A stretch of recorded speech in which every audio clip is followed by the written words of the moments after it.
Peace, peace. Welcome back to Rational Lens Podcast, where fact and truth comes into focus. So we back, and we're talking about different angelic beings. We're talking about the reason why these angelic beings came, their purpose. We're getting to understand who we are, where we came from, where we belong as being non-ether beings. It's so interesting. I hope y'all all taking this in because it's real interesting, because he's giving you the whole gist of who we are and where we come from and where we belong, and we need to get back there. You understand? But the only way we can get back there unless we open up our mind and start dealing with the non-ether consciousness. You understand? Which is the most powerful consciousness in the universe. It's what grew the universe and everything in existence there. So we got to get back to that. So when I left off, we was talking about the different non-ether, six ether, nine being life, six ether being death, and the evolution of how nine and six ether interacts and goes through this cycle of six ether becoming nine ether becomes six ether, and making a full circle back to nine. You understand? One being life, one being death. You understand? One being related with the moon, one being related with the sun. And that these ethers are etheric, electrical sound, light. So now we're going to start talking about those light angelic beings and the different aspects of light. This is where they get the Illuminati. We are the Illuminati. The Illuminati means light. And there's different vibration, frequency, tones, and sounds of energy of light. Matter of fact, light is energy. And energy cannot be destroyed. It only can be changed and altered. But that light comes from the etheric realm. The ether realm. You understand? Which is triple darkness, pure ether. That pure ether is the triple darkness, which is melanin. You understand? And melanin is what they call black light. And that black light manifests into all different type of lights that's in the spectrum. You understand? So when they talk about the Illuminati, this is what they're talking about. They're talking about light beings, light angelic beings. That's who we are. We're etheric sound electric. We're etheric sound electric beings.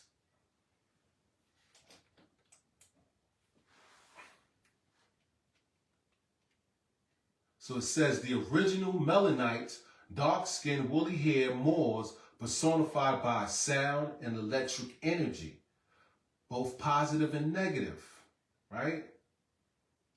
It says electro, from modern Latin electris, means resembling, amber or amber, being negative, and magnetic, from Latin magnetus, a lodestone, being positive. Light, or the Illuminati, being electro, and the light spectrum being magnetism. The cosmic rays for emerald being from 001 nanometer. Nana equals the deity sin. Meter equals mother or meter. In tone, metri, meaning matter or material, formed to 99,000 miles. Nanometer is the modern term used, preferred over Armstrong, used in measuring visible light.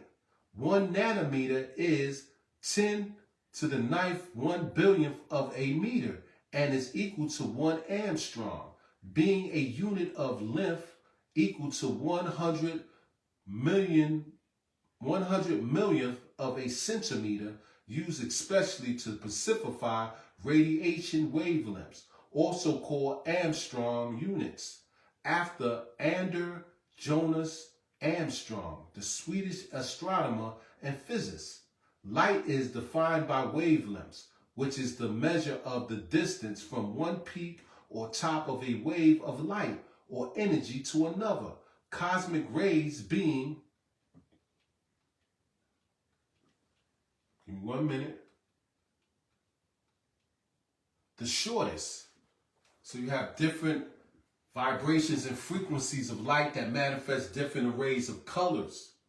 Understand? So when they talk about the Illuminati, they talk about the light spectrum, the vibration and frequency, and the scheme patterns of the light spectrum that manifests itself in many different colors. You understand? So that's the Illuminati. We are, like I said, we are ethereal, electric sound beings. You understand? So when we're dealing with non-ether, the triple darkness, which is pure ether, which is pure mind. Everything comes from out of triple darkness. So everything came from out of the darkness, which was nothing, which was something. You know, they say it was nothing, but it was something. And from out of that triple darkness, which is nothingness. Yo, Kev, what's good, boy? What's good with you? And out of that darkness came the light. And that light manifested itself in many different waves, vibration, frequencies, and tones of energy and colors and schemes and moods. You understand? That's the way we see things. We see things through light. You understand? And they have a way that they measure light. You understand? 100 millionth of a centimeter. They're dealing with Armstrongs and nanometers. These are all different ways how they measure light. We are light beings. You understand? And the only way we see what we see that comes into existence is through the light spectrum. You understand? So when they're talking about melanin, or your melanite beings, which is your black beings, everything came from out of blackness. Everything came from out of darkness. Melanin is the essence of everything. So when they're talking about Illuminati, that's what they're talking about. They're talking about the black light that manifested all the other manifestations and schemes and moves and vibrations of light. It had to come from out of the darkness.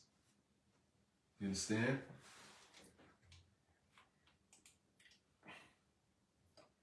So when they're talking about the different waves and frequencies of light, light can manifest as a particle and it can manifest as a wave. You have the high peaks, the low peaks, which they call the crest. You understand? You have the high peaks. And this is how they measure it. It goes like this. You understand? The shortest cosmic rays, they have short waves. The other ones that are more, the electrical power waves, have more elongated waves. So when you see short waves, that's microcosmic waves. And when you see the big long waves, those are another type of waves. You understand? So you have the shortest and the longest being electric power. Between the two are gamma rays, which are electronic radiation sent from radioactive decay, ranging from 10,000 to 10 million electron volts. X-rays, which is relatively high energy. Photons, or amount of electronic energy used for penetration power. Also ultraviolet light rays, which are a range of invisible radiation rays from 4 nanometers to 380 nanometers.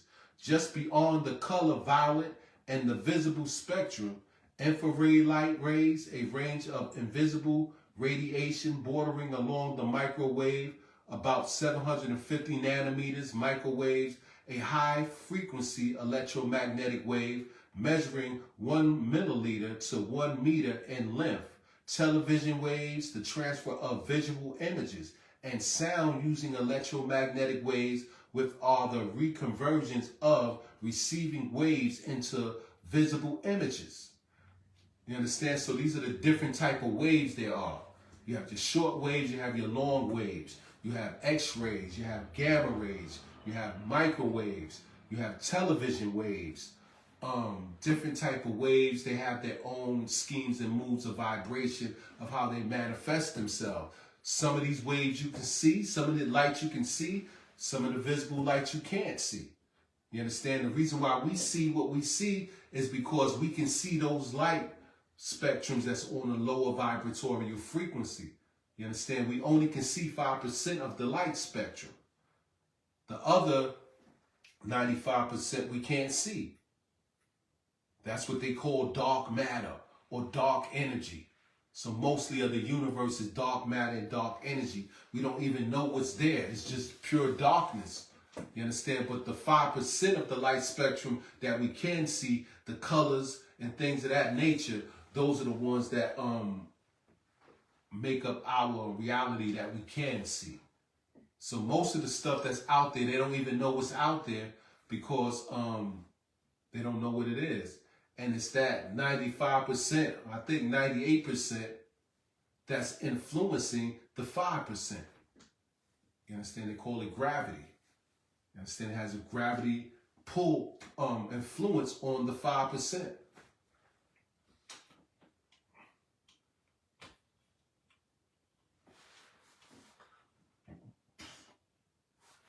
Give me 1 minute. Let me let this load up. Today I got to deal with a slow computer because of the site that I'm using. All right? So we're talking about the different electromagnetic waves and frequencies and things of that nature. And we were talking about the visual images of the different light waves that we can see. You have radio waves, wireless transmission through space with a frequency of 10 kilohertz to 300,000 megahertz, and electric power coming from the reaction of attraction and repulsion of unalike and alike protons and electrons. Television waves and radio waves are also forms of light lasers.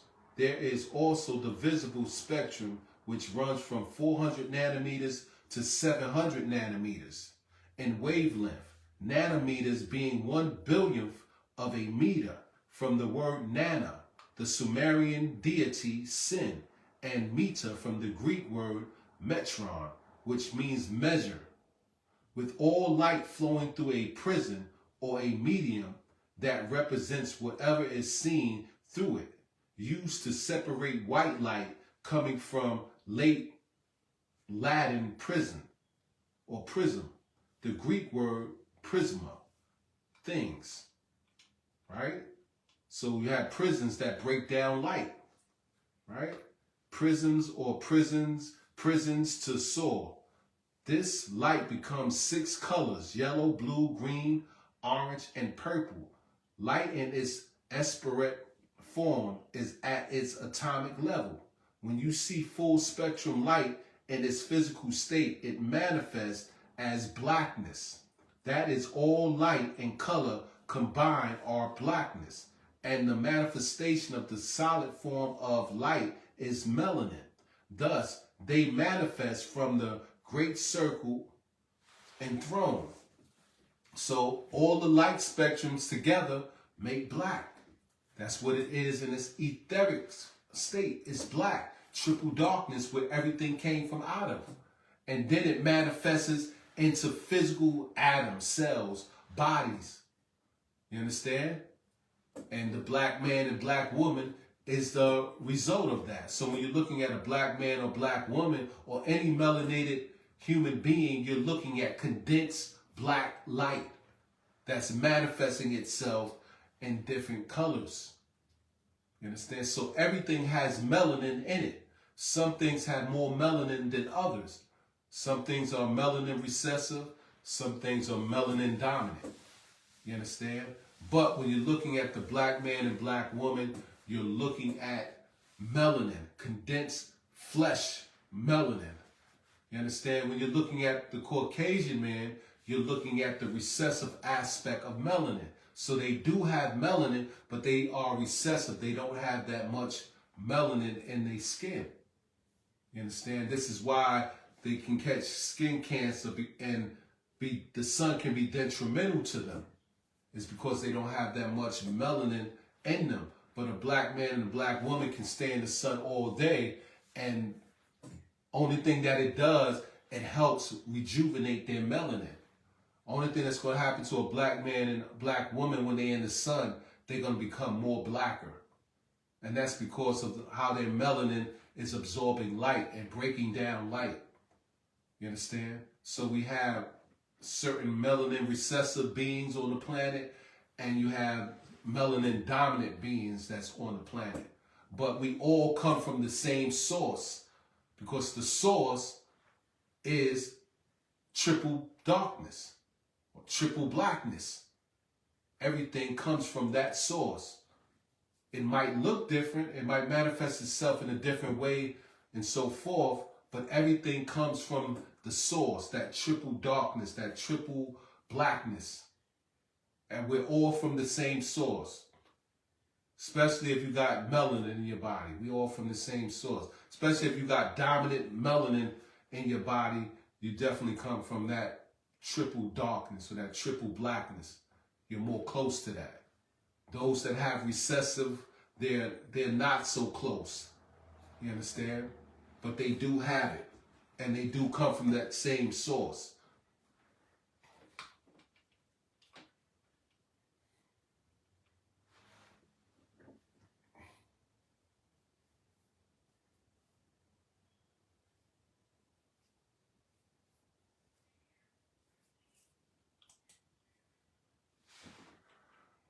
Right, so we was talking about how light spectrums break down light and color.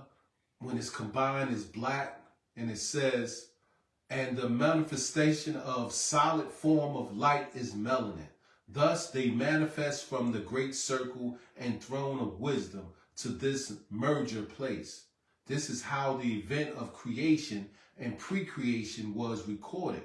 When life existed in and beyond the stars, the all is, was, and will be felt within a love, a divine love, that is unknown or felt by those disagreeable beings, and thus emotions were.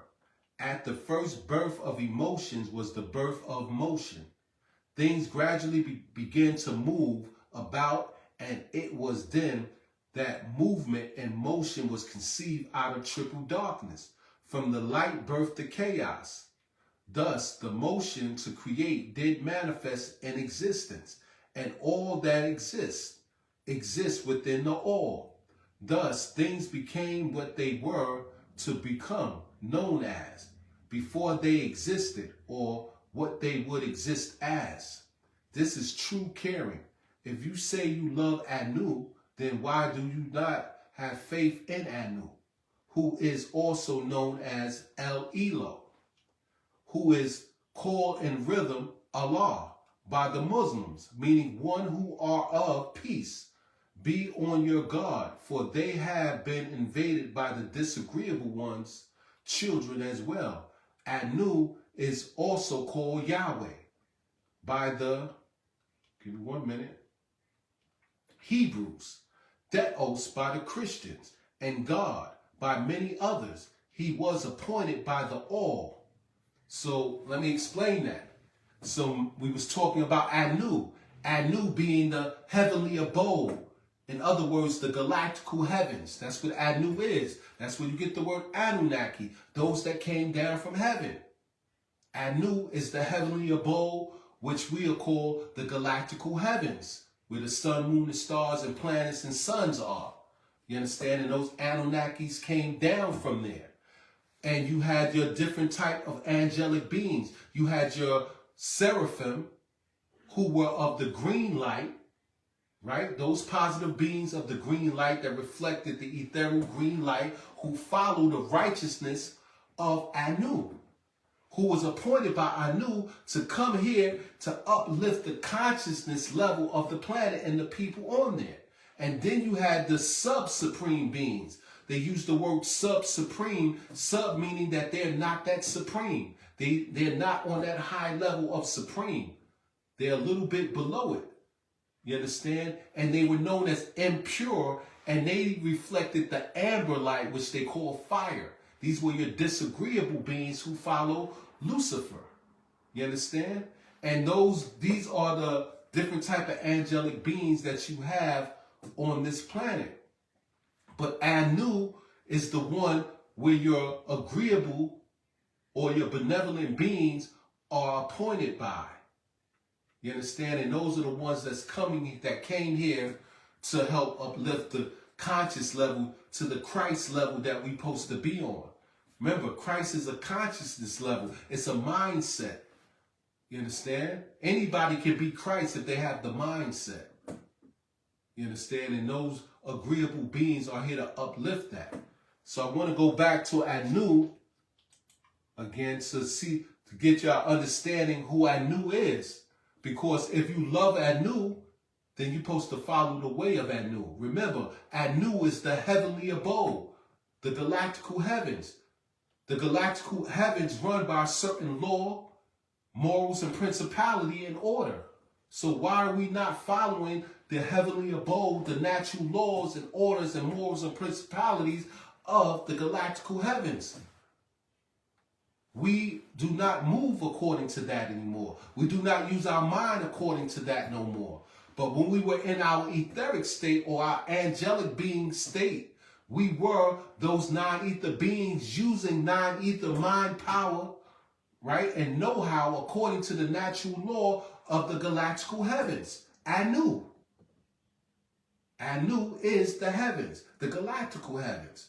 And the natural laws and morals and principalities of the heavens is dictated by Anu, right? But Anu comes from the source. Remember, I told you, all things come from the source. The source is the all in all. Everything, everybody is all in all. It's part of the same source. So Anu came from out of the source to manifest himself and dictated the laws and morals and principalities of the universe. And those beings, those agreeable beings that was appointed by him, follow the natural laws of and morals and principalities of the universe, Anu, that he dictated. You understand? So that is supposed to be our way of life. We're supposed to be thinking according to the natural law of the universe. Natural nature. You understand? So when we're talking about Anu, I want to reiterate this again. It says Anu, or Anu from an, or an, which means sky or heaven.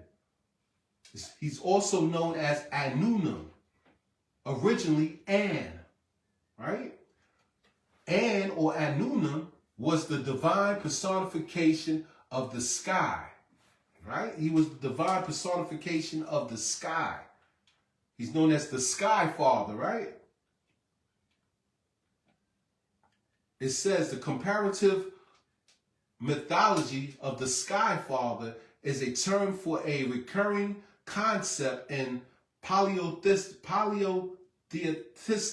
religion of a sky god who is addressed as the Father, often the Father of the pantheon, and is often either a reigning or former king of the gods.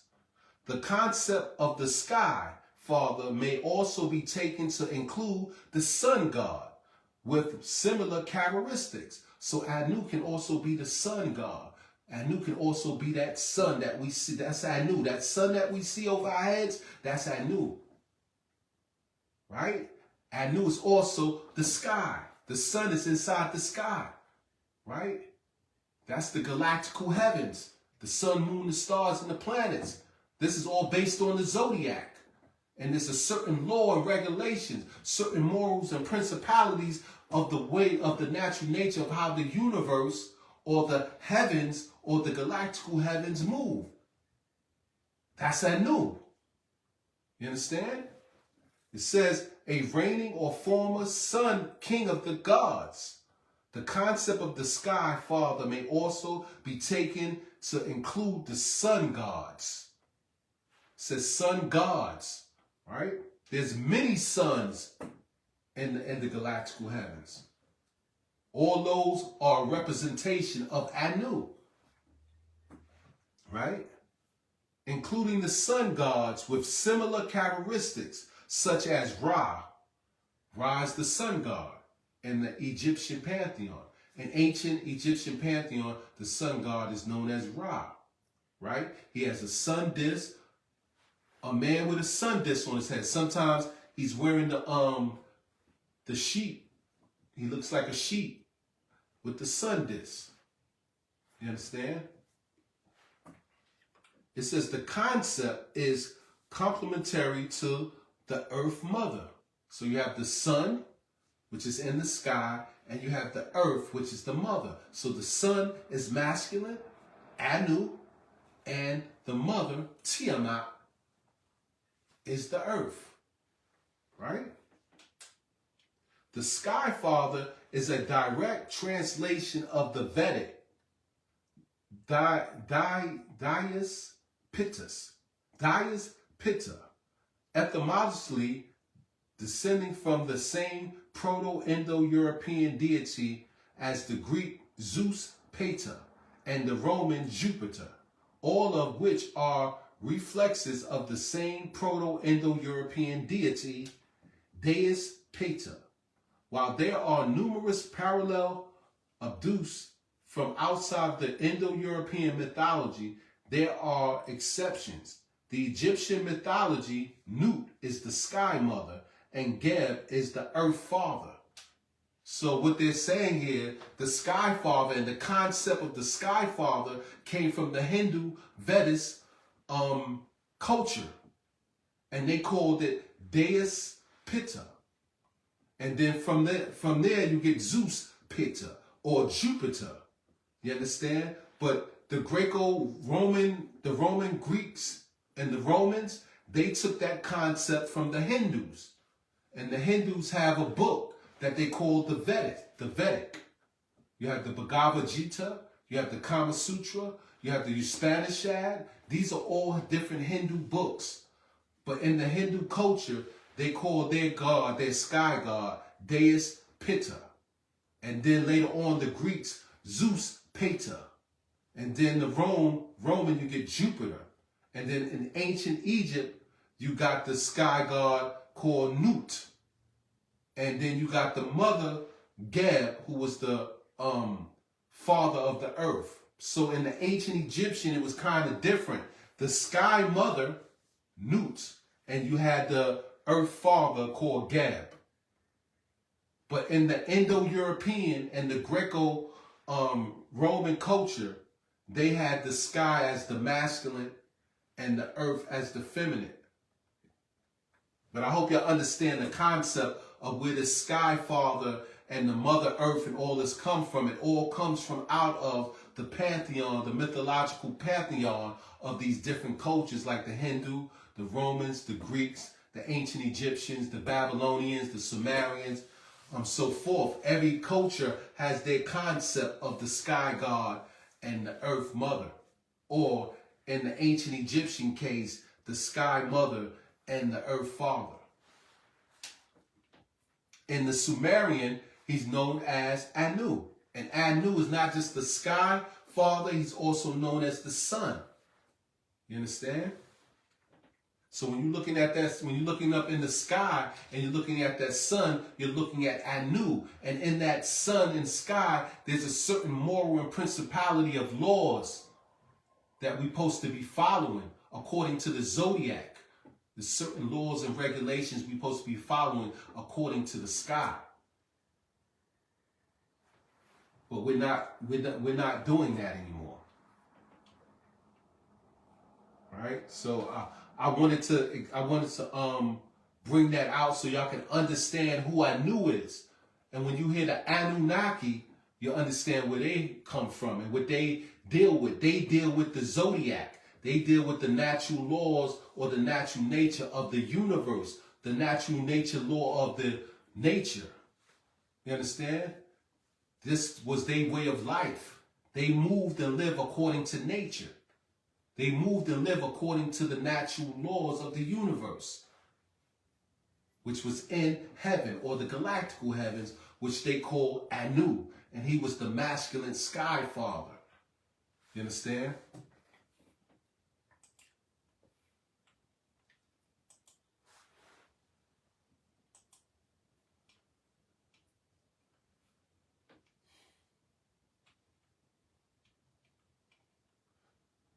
So when they talk about Anu, this is what he's talking about. He's talking about the sky. He's talking about the heavens, the galactical heavens, and the laws and regulations and morals and principalities of the sky, which we call the zodiac.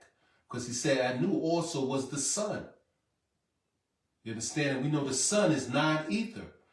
Non-ether relates with melanin, Who are the melanin people of the sun? The Moors, the Melanites. You understand? So these are this is what we're supposed to be dealing with, right? And when we talk about the all, everything is a part of the all. Everything is part of the same source. No matter how different it is, no matter how it articulates itself and looks like it's opposites, there's no such thing as an opposite. Everything is what they call opposames, opposing sames of each other. Right? So it says, Anu, the one of the Yahweh called Tammuz, Anu appointed one of the Yahwehs called Tammuz, son of Ishtar, or Anana, daughter of Nanarsan, also called Isis or Aset, also called Astarte or Ashtaroth, the Pharyngian Sibyl, also Sibyl or Kali. This Tammuz was also called in tone Horus, Theros, Yeshua, Isa, Jesus, Christos, a son of Dumunzi, who is called Osiris, Osir, and Ali, and Abba of Tammuz, or Abatala, the heavenly father, the son of the heavenly one, Anu. Thus it is said of this Tammuz, then the Enoshites began to call upon the name of Yahweh. So they're giving you the different names of Anu. You understand? In Christians, he's known as Theros. He's known as Yahweh to the Jews. He's known as Allah to the Muslims. He's known as Brahma to the Hindus. He's known as Buddha to the Buddhists. You understand? There's many different names. He's known as Asar to the ancient Egyptians. Or Ra. These are different masculine gods and different cultures that Anu, the sun god or the sky god, is known as. And like I'm explaining, inside of the sky or the heavens, there's a natural nature. There's a law, there's laws, regulations, and morals and principalities that we're supposed to be moving with. So when we're talking about the Anunnaki that came here in groups of 50 and set up great civilizations that were based on pyramid structures that were able to absorb electromagnetic energy of the planet, you understand? These beings came here with that advanced knowledge, but they were dealing with the zodiac. They were dealing with the natural law of the heavens, Anu. And so they became children of Anu. Those disagreeable angels, they were doing the opposite. They were moving against the natural laws of the sky, of Anu. This was Lucifer. And so when we came down here, like they said, we got so caught up in our lower self and our lower desires, we forgot the natural way of the universe. We forgot how to move according to the natural way of the universe. We forgot how to think according to the natural way of the universe. Until we get back moving and thinking according to the natural way of the universe, Anu, what they call Anu, we are going to stay in the state that we're in. Divide and conquered. You understand? So this is why they say we should love Anu. We should move according to Anu, meaning we should love and move according to the Dharma, the natural law of the universe, the natural law of heaven.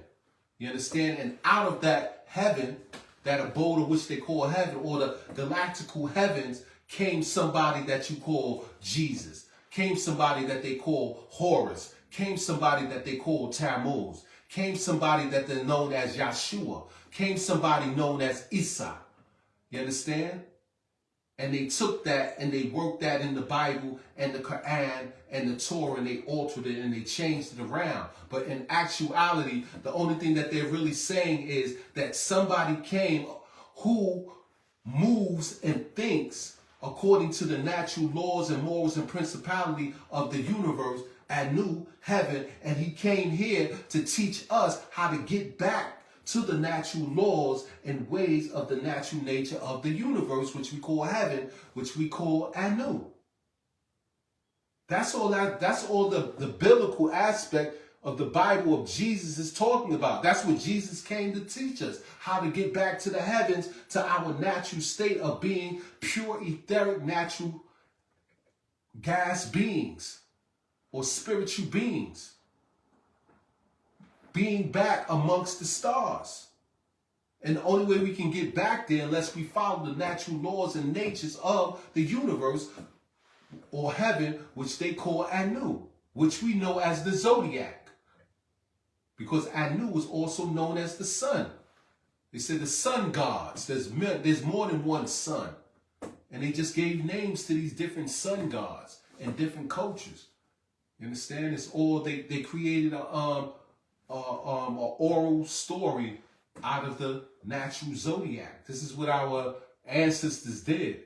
When they were telling these stories and folklores and myths, they were just explaining the natural zodiac and the natural laws and regulations of the zodiac and how we're supposed to be moving according to the sun, moon, and stars, which makes up the zodiac. You understand?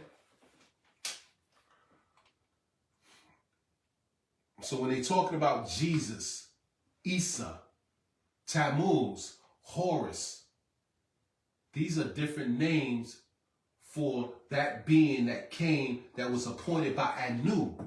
And if he was appointed by Anu, that means he followed the natural way or the natural law of the universe, the natural law and way of nature. And he came here to take those and uplift the consciousness of those people, to bring them back into the abode of the natural law of nature and the universe. It wasn't about no religion. It wasn't about no Christianity, no Judaism, no Islam. It was about getting back into the natural laws and way of nature, getting back into the natural laws and ways of the universe, because that's what we originally were. The natural indigenous people of the planet were in tune with nature and the natural laws and morals and principalities of nature. They were in tune with the natural laws and principalities of the universe. And they based their society and their way of life and their culture around that. It was until they got conquered and enslaved and divided amongst each other by the conquerors and took them from out of that and put them in this modern matrix that we live in now, that's all about money and time and money and lowest desires and cars and jewelry and all that other stuff.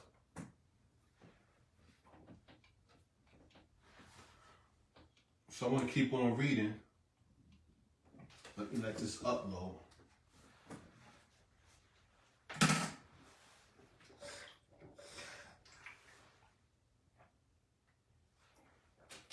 That's why they say we gotta go back to our true way of life, being in tune with nature and the natural laws and regulations and moral and principality codes of nature and the universe. Until we do that, until we build a strong society or utopia based on those things, we ain't gonna never get back to being in tune with Anu.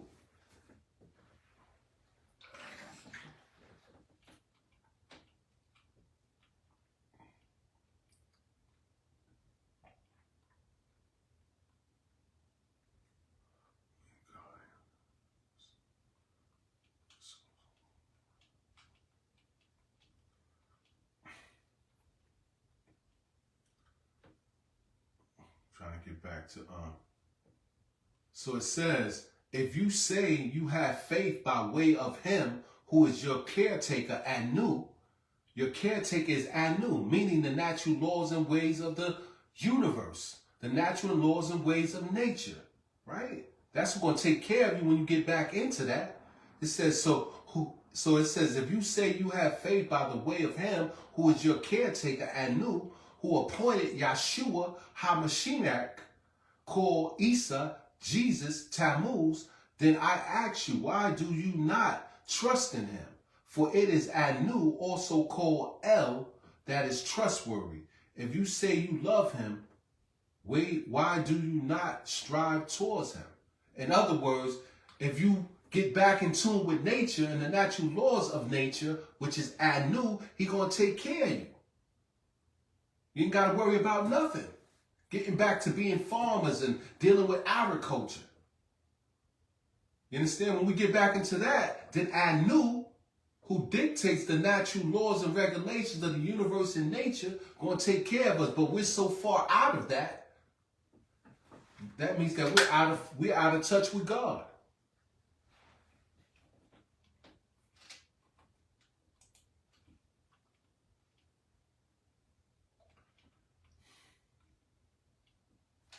So y'all understand our original way of life? That's why when we talk about Nuwapu is just a science of getting back to thinking according to the natural laws of nature, the natural laws of the universe, which is Anu, which the Sumerians call Anu, which the Egyptians call Ra, which the Christians call Yahweh or Jehovah, which the Muslims call Allah. You understand?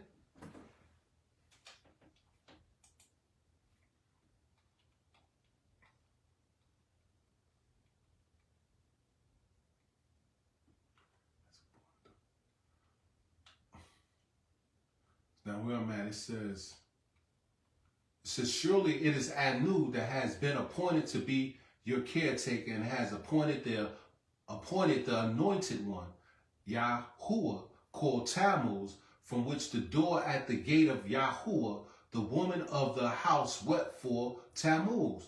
This is merely one of the many houses of Yahuwah. This is recorded in the scripture Ezekiel 8, the 4th verse. This appointment of Anu was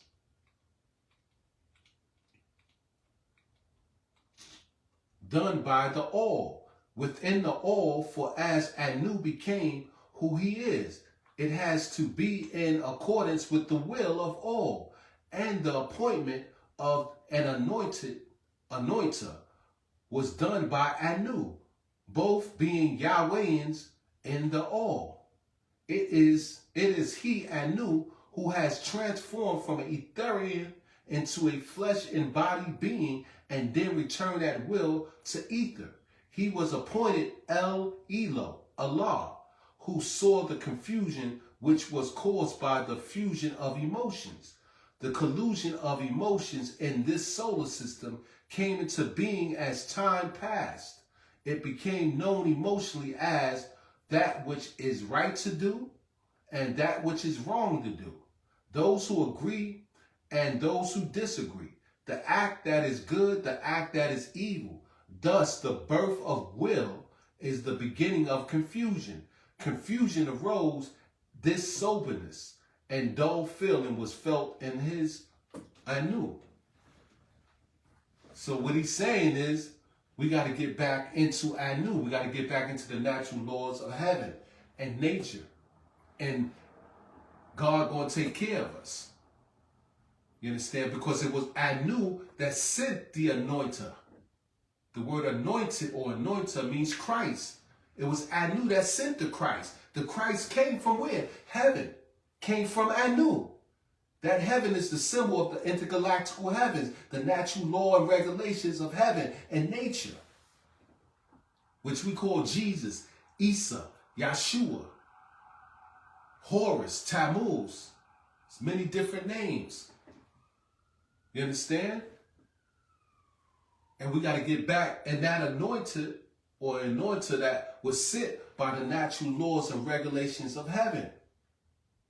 That's why I was explaining when we was talking about the equinox. And every 28,000 years, our history has to be renewed. Also, every time the equinox cycle come around, an anointer or anointed person comes into existence. There are many anointed people on the planet who has the Christ consciousness, which is the solar Christ consciousness, relating with the sun. Remember, Anu is the sun. That's why you have a solar plex. It's in you. It's in your essence. You're already anointed by Anu, the heavenly one, who dictates the natural law of heaven and nature. It's already in you because you have that sun, that solar plex in you. You understand? So when we talk about the Christ consciousness, we're talking about the solar consciousness, which is the highest vibration and frequency in this physical realm. It holds the essence of divine intelligence. So that divine intelligence is in everything, because everything has that solar plex, that solar energy in it. And it's through that solar plex that Anu, right? Heaven, the heavenly abode, the intergalactical heaven, is dictating the natural law and regulations of natural nature. And so there's always going to be a being coming, or beings that's coming to this planet to help uplift the consciousness level to the solar Christ consciousness, for those that want to get back into their right place of being amongst the stars and back into their original form of being that pure etheric green light. You understand? I hope y'all understand. If it's questions, ask so I can make it clearer. So when we talk about Jesus, this is what we're really talking about. We're talking about not just one person. There were many people that came, but they're coming here to this planet to uplift the consciousness according to natural law and regulation of the heavens. Anu. The Anunnaki. So when we talk about the Christ consciousness coming to this planet, the Christ consciousness that comes to this planet is an Anunnaki. There's many Anunnakis that's anointed with the Christ consciousness that's coming to this planet to uplift the planet, to bring us back into our natural state of being, that ethereal pure light, and be back amongst the stars so we can be moving according to natural law and nature, creating stars, planets, universes, galaxies, so forth. You understand?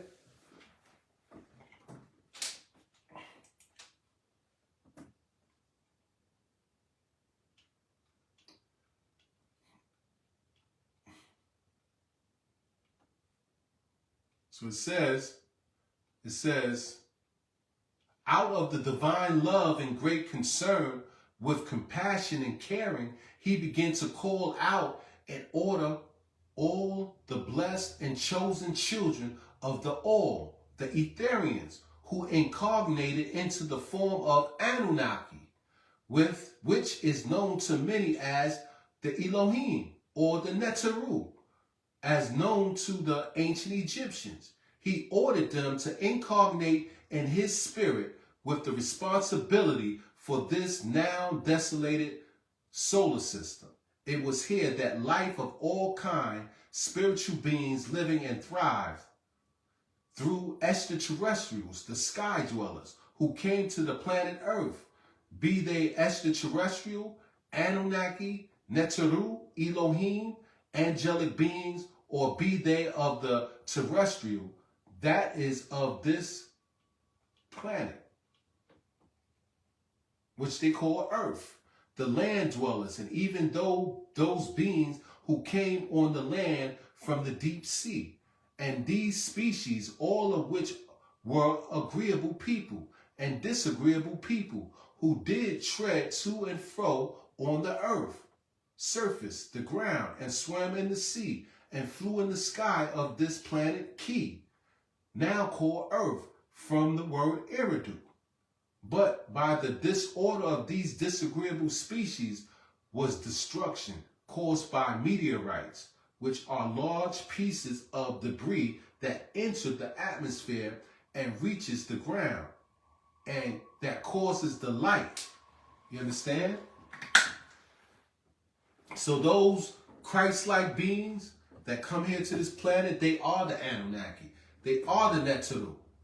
They are the Elohim.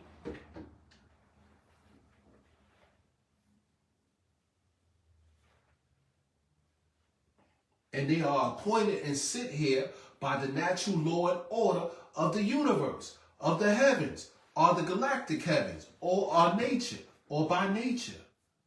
It's always going to be somebody to come, because that's the natural law and nature of somebody to come that's anointed to help bring up the consciousness level. And it's not just one person.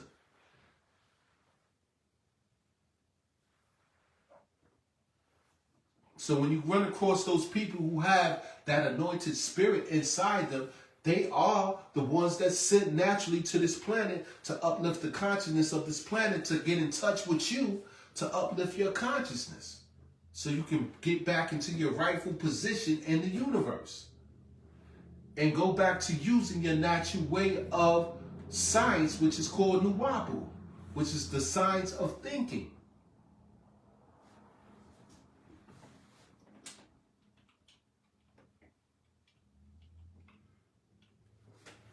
So I hope y'all understand that. Eyes burning.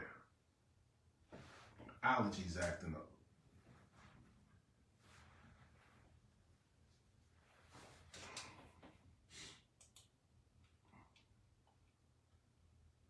And it explained also how the disagreeable beings came and threw us off that path. They don't want us to get right back in our natural state and our position in the universe. They want to keep us here enslaved on this phantom lunar matrix planet where they control and dominate our minds, you understand, and keep us at that low vibratory way of thinking and being, and keep us attached to the flesh. You understand? It says, but by the disorder of these disagreeable species was destruction caused by meteorites, which are large pieces of debris that enter the atmosphere and reaches the ground, and that causes the light of the sun to be blocked by the dust clouds. Meteorites are chipped off asteroids that can be of rock or metal. The daylight has gone where pure light once were, and no light reigned. Void was upon the surface of the deep, ordering his spirit beings to hover above the surface of the deep, while the great spirit prepared for the reconstruction of this now desolated planet. It was to be a great replenishing, yet not without fault. For life doesn't dwell beneath the deep, the great varieties of organisms. It says, for life does dwell beneath the deep. The greatest varieties of organisms live beneath the deep sea of the planet Tiamat. These sea water made up of 85% of all the water on the earth. Under this vast watery surface are the tallest peaks and deeps. So in other words, he was taking you back to Genesis 1 when it talked about the Spirit of God moved upon the face of the deep, right? That deep was the water. And he was also explaining that meteorites came and destroyed the planet, and the planet had to be replenished. You understand? They said the meteorites is what destroyed the dinosaurs. And then they had to replenish the earth. And because of the dust cloud that was put there in the sky, because of the meteorites that hit the planet and destroyed the dinosaurs, it blocked the sun. And so when the sun was blocked, none of the electromagnetic energy was getting to the planet that the planet needed to nurture itself. And so the Anunnakis came and had to rearrange and change things around so that this planet can be replenished and life can thrive again on it. Because what happened, remember, like I told you, Nibiru was the planet's mothership that crashed into Mother Earth. And when that happened, that disrupted Mother Earth and the life form on Mother Earth, and it caused the meteorite shower, and it caused those meteorite showers to create dust clouds to block the sun, and this stopped the electromagnetic frequency from reaching the earth, so the earth couldn't use the electromagnetic frequency to sustain light and the life that was living on her at the time. You understand? But right there in the Bible, matter of fact, we're going to go there and we're going to read it, and then we're going to come back.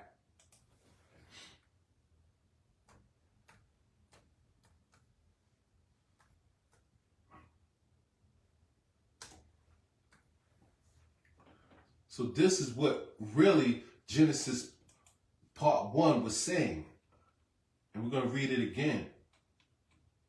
Right? It says, in the beginning, God created the heaven and earth. And we just talking about the heavens. Who are the heavens? The heaven is Anu. Right? The earth is Tiamat. The feminine principality is the earth, and the heavens is Anu. Right? So it says, in the beginning, God created the heavens and the earth. That word God is Elohim. So it's saying in the beginning that Elohim created the heavens, Anu, because it had to deal with Anu, because Anu deals with the natural law and regulation of the universe and the natural law and regulations of nature. Right? And the earth, Tiamat. Tiamat and heaven, the sky, Anu, Tiamat, earth, interacts and exchange energy with each other, which is life. Right? And then it says, now the earth was formless and empty. Meaning that the earth was formless and empty. What they mean? That the earth was just water. Tiamat was an all-water planet. Fifth dimension earth, Tiamat was all water. So it was formless and empty. Only thing it was darkness and water. Right? Formless and empty. Darkness was over the surface of the deep, and the Spirit of God was hovering over the waters. So when it says the Spirit of God was hovering over the waters, the word spirit is ruha, which means life force. The life, what's the life force? The life force spirit is oxygen. And it says the Spirit of God. The Spirit of God, the Elohim. The Spirit of the Elohim is the oxygen. It's the ether. They call it air, oxygen, ether. We breathe in ether. That's why when we breathe out, it's hot. Ether is a conscious burning gas. Our lungs is dissecting ether, which we call oxygen, which we call air. Air is another way of saying ether, which is the life force. The Spirit of God. All right, that's what they're saying. Hovered over the waters.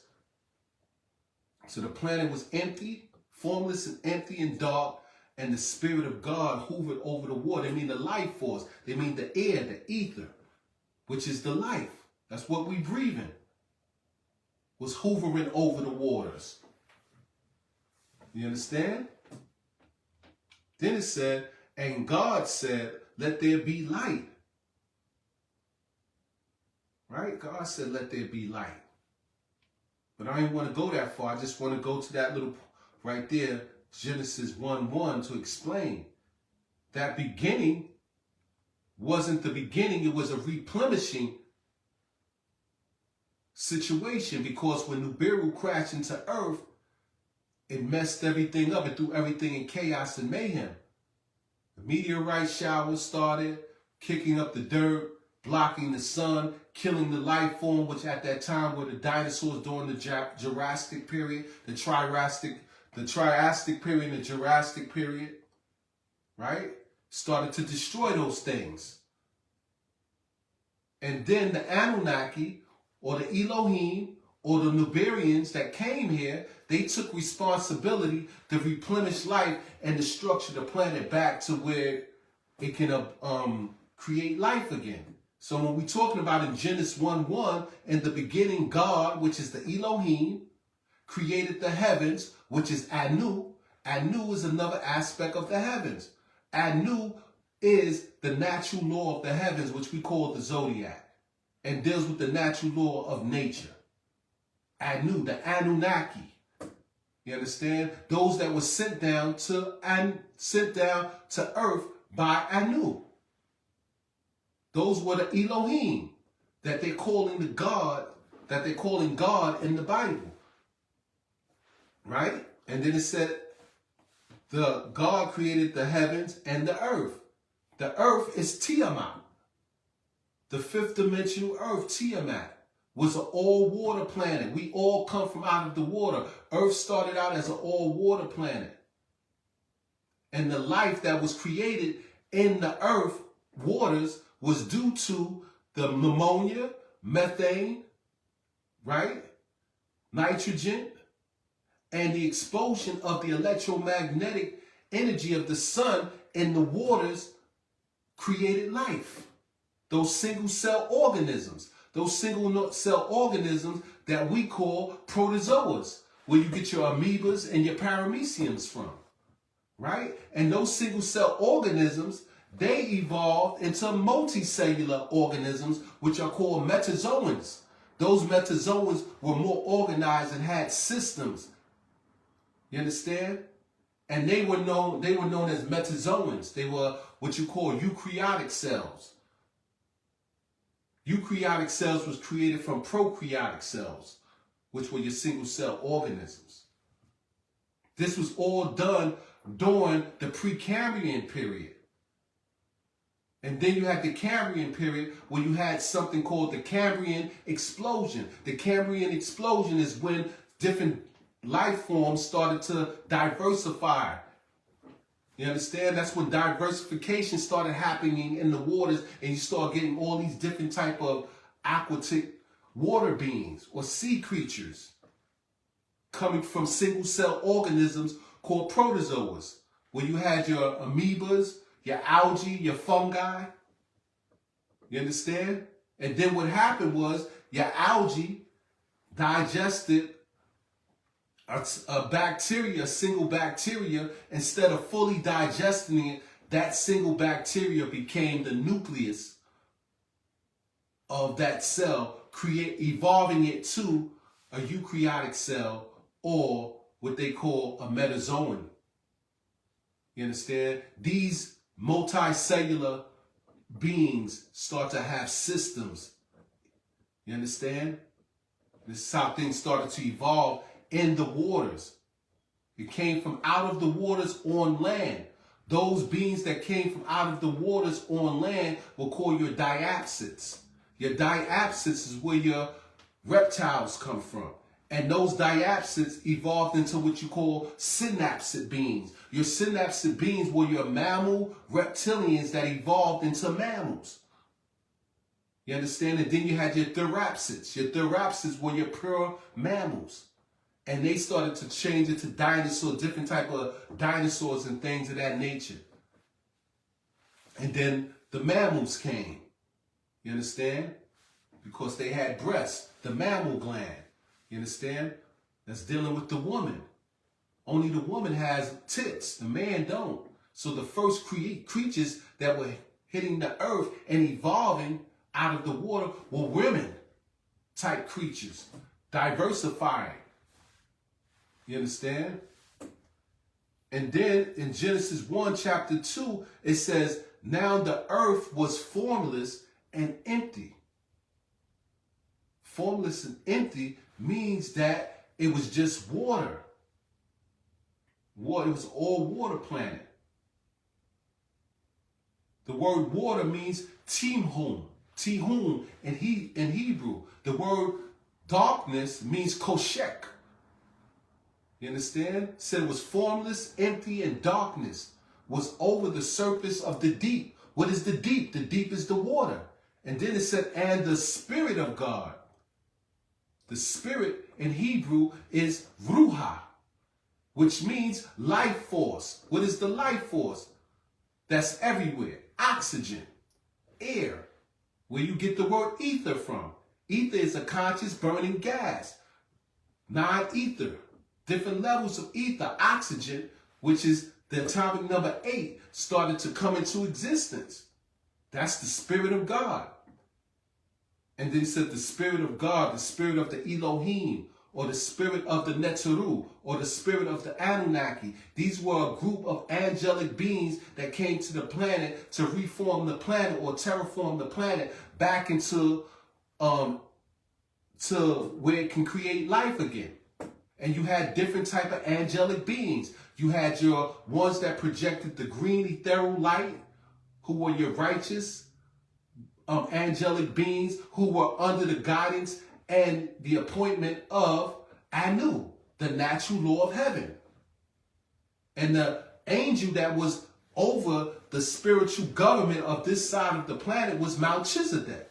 Melchizedek was known as Michael or Michael. He was the warring angel of the Most High God that created the natural law and regulations of heaven, which is known as Anu. You understand? And those groups of angelic beings that were under the control of Melchizedek, those sons of righteousness, they came to this planet to uplift the consciousness level of the planet. It's just our ancestors called them different names. The Indians called them the sky dwellers. The ancient Egyptians called them the Natiru. The Sumerians called them the Anunnaki. You understand? The Hindus called them the Naga or the Nagas. The what's the ones in South Central America over there? They were called the Mayans. They called them the Maya Nagas. I mean, that's when you start dealing with the Nagas. You understand? They would know by different names. And sometimes we get it all mixed up. But this is what Genesis 1 was talking about. So when we go back to the holy tablets, and he's explaining how the planet was replenished and brought back to its being or its essence where it can create life again, this was done by the angelic hosts or the Elohim or the Anunnaki, the Netaru, the Nagas. You understand? They were the ones under the appointment of Anu, under the heavens, under the natural law of the heavens, which they call Anu. Who, the natural law of the heavens is what? The zodiac. You understand? So when they was talking about the meteorites coming and destroying the planet and those meteorites blocking the sun, creating the dust and blocking the sun, this is what they were talking about. And it destroyed the dinosaurs. Those dinosaurs was wiped out because there was an imbalancement on the planet between man and those dinosaurs. And so the Elohim had to wipe the planet out and rebalance it and replenish things. And here's how we can know the replenish is right there in your Bible. Right? Because here we go.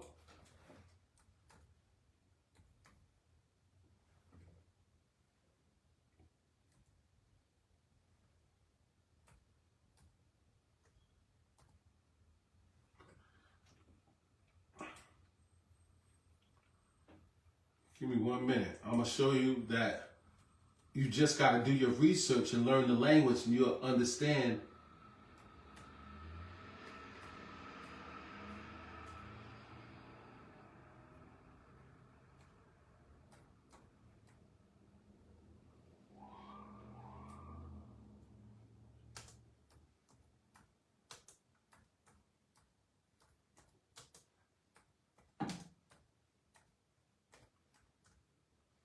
Give me 1 minute, because I want to give y'all the full understanding of what the Bible is really talking about.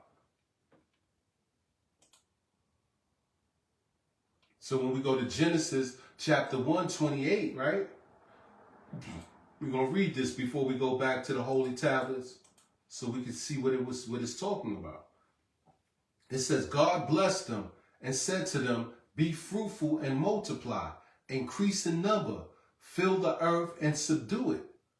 Rule over the fish in the sea, the birds in the sky, and over every living thing that moves on the ground. It says God blessed them. That word God is Elohim. Right? The Anunnaki, the Netaru, the Nagas. Right?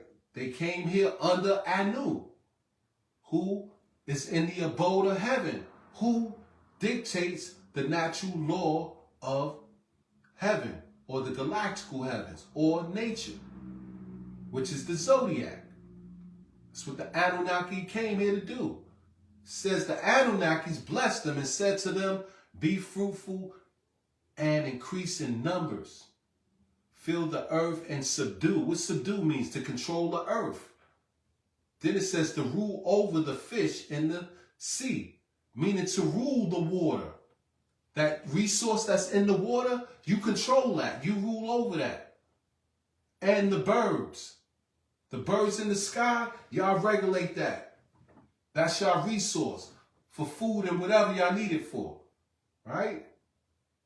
And over earth and over every living creature that moves on the ground. You understand? So this is what they're talking about. Regulate the air, the water, and the earth. That was given to us by the Elohim. You understand?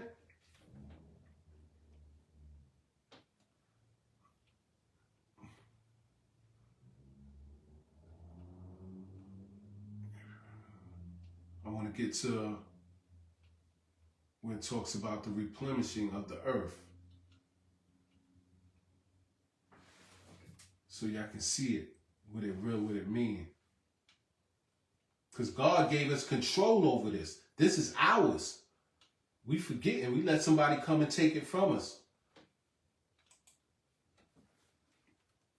Back, let me bring this back up.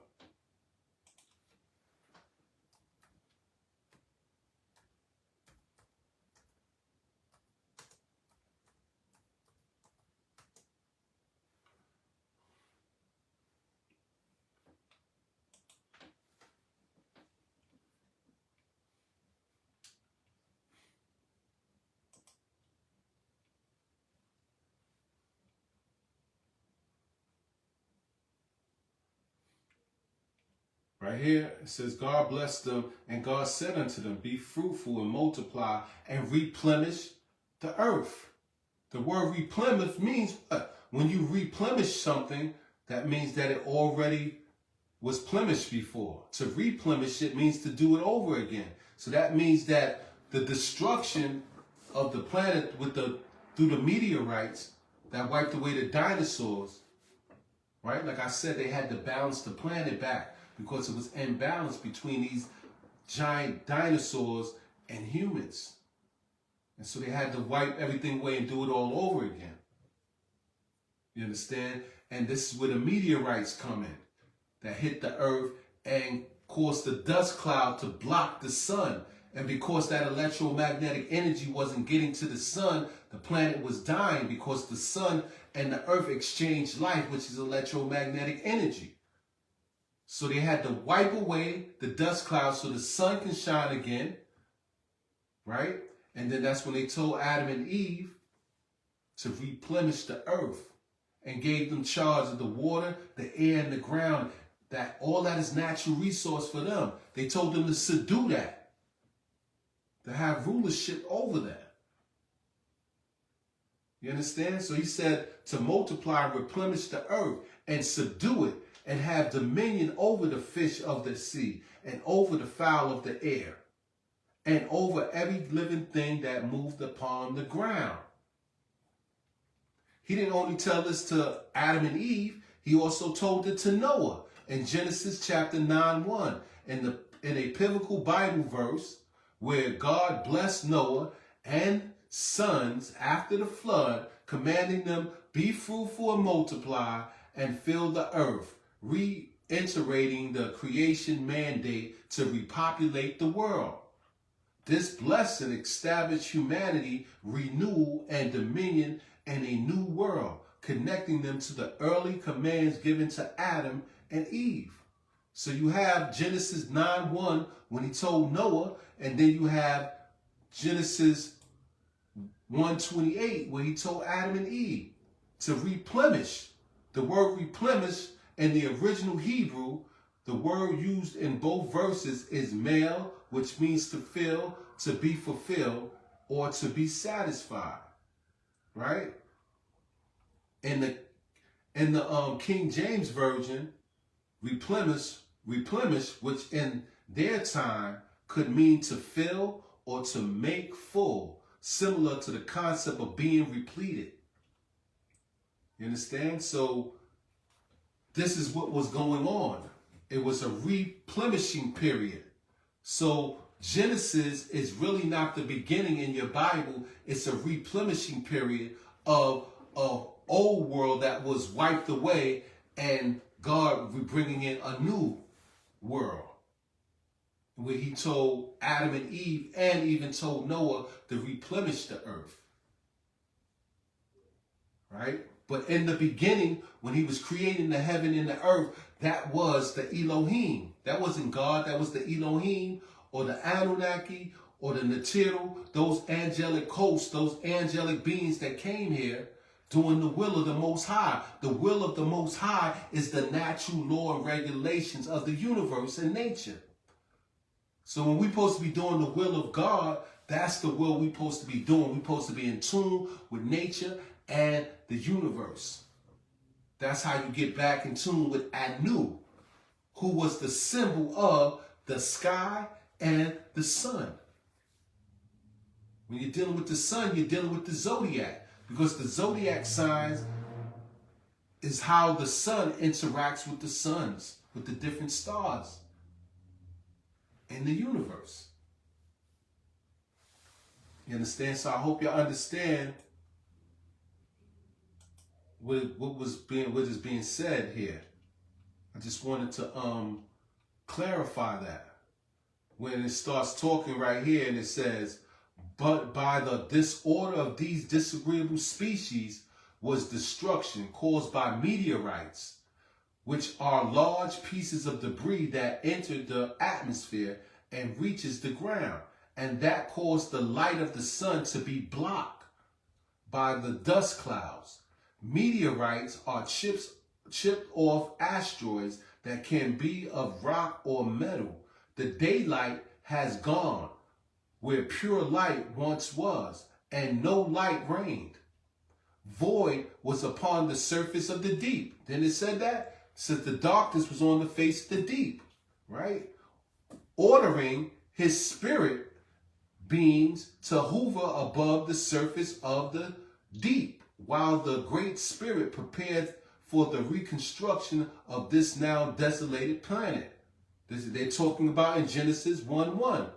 When God created the heaven and the earth, and the Spirit of God was upon the face of the deep, you understand? That God was the Elohim.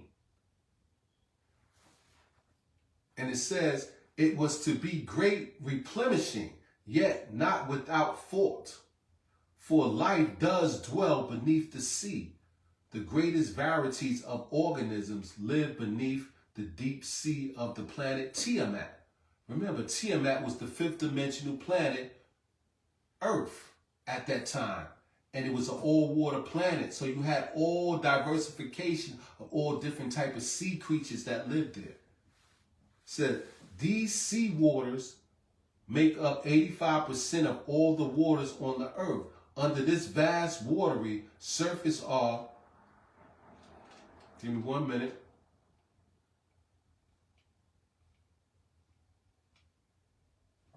So I hope you understand. They're talking about Genesis chapter 1, verse 1. And the replenishing, Genesis chapter 1:28, he told Adam and Eve. And then in Genesis 9, chapter 1, he told Noah. Each one of these was a reconstruction period, because the first one was destroyed by the meteorites, and Adam and Eve had to replenish the earth. The second one was done by water, where he did the flood, and then Noah and his people had to replenish the earth. You understand?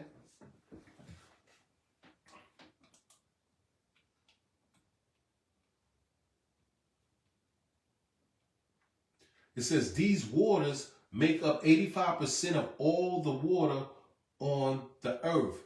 Under this vast watery surface are the tallest peaks and deepest valleys on this planet. Seawater is really pure water in which compounds have dissolved. Salt account for most of these dissolved substances, and the total amount of salt dissolved in seawater is known as solidity, from the Latin word solinus, from sal, meaning salt. A rejuvenation and another chance was in the heart and mind of the Most High Holy Spirit. So one was selected from amongst the many to be the guardians over these beings, to be born to be El Rahman, the merciful, El Rahman, the yielder, El Hakim, he who is the wise, El Kadush, he who is the holy, El Latuf, he who is the kind, and he who is the establisher of peace, he who is the peace, El Salam, the loving El Ashug, the one and only sustainer of this solar system, soon to become a tri-solar system in the preparation for the elders' arrival. The other suns are already on their way. One such higher bright light or star about 25,000 light years from the Earth has been seen in the direction of Sagittarius star constellation, being named the Pistol Star, which can now be seen with the naked eye because the dust cloud which absorbed the sky is now gone. So you understand what's going on in Genesis chapter 1? That was the first replenishing that was destroyed by meteorites and the dinosaurs, and then the second, Genesis 9:1, with Noah by water. This is why he told Adam and Eve to replenish. But it was the angelic Elohim, the Anunnaki, that came and terraformed the planet back into what we see now, where it can exchange life with the sun and create and nurture life on her abode. You understand? So this is the understanding of those angelic beings that came here, the Anunnaki. They were part of the replenishing period and recreating the earth back, or terraforming the earth back into creating life and its interaction with the sun. That was what you call the Elohim. And you had two types of the Elohim. You had those that reflected the green light, who were positive, who were your righteous angelic beings, who were under Anu. And when they say Anu, they mean under the heavenly abode, or the laws and regulations, or the natural nature of the universe, or the natural nature of nature. You understand? Or the natural nature of the sun. Because Anu is also known as the sun. He's also known as the sky. And his relation with the earth, Tiamat. You understand? Those two things exchange life. You understand? So those righteous beings came here to terraform the planet and raise the consciousness level back to that Christ solar level, so that those original indigenous people of the planet can get back into their etheric green light form beyond the stars. And so they can carry out the natural law and regulation of the universe. They can get back into Nuapu, which is reasoning, logic, which is a mathematical way of thinking with the universe. You understand? But we have these disagreeable or malevolent beings that's keeping us away from this, and keeping us engulfed into this flesh, where we're locked into our lower desires, where we're forgetting about who we are, where we came from, and our mission here. You understand? So that's all done by these angelic beings. And the next time, part 2, I'm going to get into Melchizedek and his part of how he played in this whole scheme and move. But I wanted to do this one and explain to y'all the different angelic beings and the purpose of what we're supposed to be doing in our position in the heavens, and our original state of being of what we're supposed to be in, and why that happened, and who's stopping us from being that, and those agreeable beings who's trying to help us get to our original state of being. So this lecture is finished, and I hope y'all like it. I hope y'all got something from it. Any questions, you can leave them. Text me. I'll answer them. Other than that, I hope everybody have a good night. And till the next time we meet, remember, subscribe on YouTube. Subscribe to Rational Lens Podcast. I'm going to say it again. Rational Lens Podcast. And help me get this channel started where we can give information and help people spiritually advance and grow. So I hope everybody have a good night and peace.